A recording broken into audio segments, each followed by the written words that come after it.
Mais bonsoir à tous. Je vous dis salut dans le nom de notre Seigneur Jésus-Christ.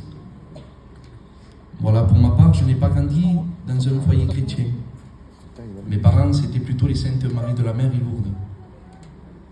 À l'âge de 9 ans, mes parents se sont séparés. Et bien sûr que la conséquence, c'est les enfants. J'en ai beaucoup souffert énormément. Et je me réfugiais sur ce que j'aimais, c'était de chanter. Et voilà que le monde, avec des cousins, le monde s'ouvrait à moi à l'âge de 9 ans. On s'est fait connaître par un producteur. Et là, bien sûr, c'était les télévisions. Et ça a duré jusqu'à l'âge de 16 ans.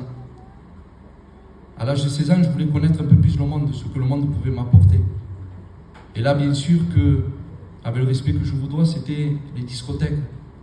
C'était l'alcool, c'était la cocaïne.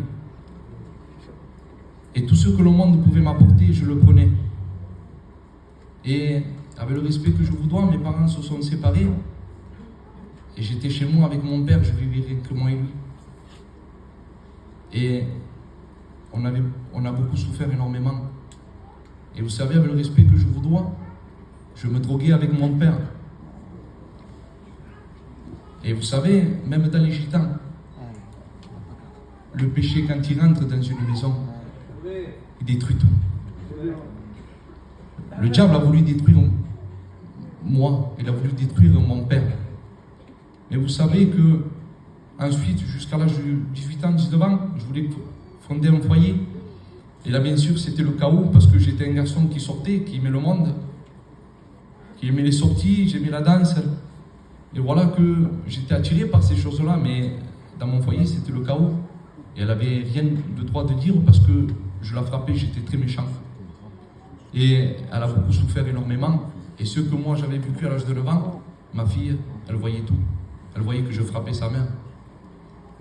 Et un jour, j'avais quelqu'un de la famille, il était pasteur, et il est passé devant la maison, et il me dit, et je lui dis, monte. Il nous a parlé de l'amour de Jésus-Christ.